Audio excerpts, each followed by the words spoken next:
Okay, we talked a little bit earlier about MongoDB being schemaless, and I wanted to go back to that and show you a little bit more inside the shell what that looks like. Now that you've seen MongoDB installed, and you've seen the shell, and you've seen us build a small application end to end.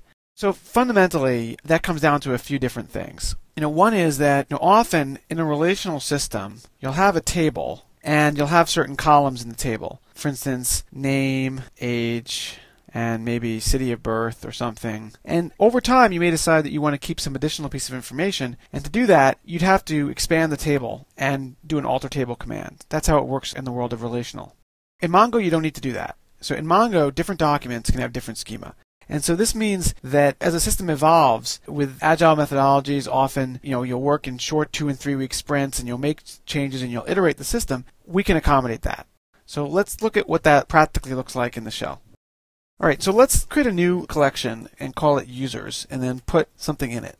I'm going to put name in it, put my whole name, and then let's say I want to put my city of birth in it. I'll say it's Queens, and I can do that. Now if I look in the users collection, I'll see my document, and here it is. There's a pretty print command inside the shell. It's very useful. It prints things out a little bit neater. And here it is, pretty printed. But now let's say I want to add another user to the system, and for whatever reason, I'm now going to store some additional information. For instance, I want to store a new user whose name is Richard Kreuter, my co-instructor, and I've decided that I want to store his city of birth as well, which I'm not sure about, and I'm just going to make up. But I also want to store his favorite color, which I believe is red, based on nothing, just a guess.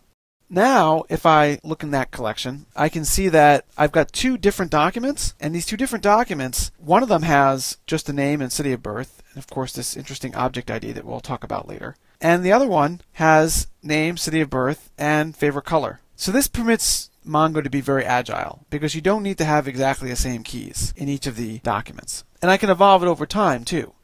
And I can change the schema of an existing document. So for instance, I can do a db.users. Put it into a variable. I'm looking for the object with the name of Andrew Ehrlichson. I can see the object. There it is. Put my favorite color in. Now I could do a db.users.save of J. And now if I look at this collection, you can see that my object has now been updated to include a favorite color as well. This is flexibility that we're going to take advantage of a lot as we build systems using MongoDB.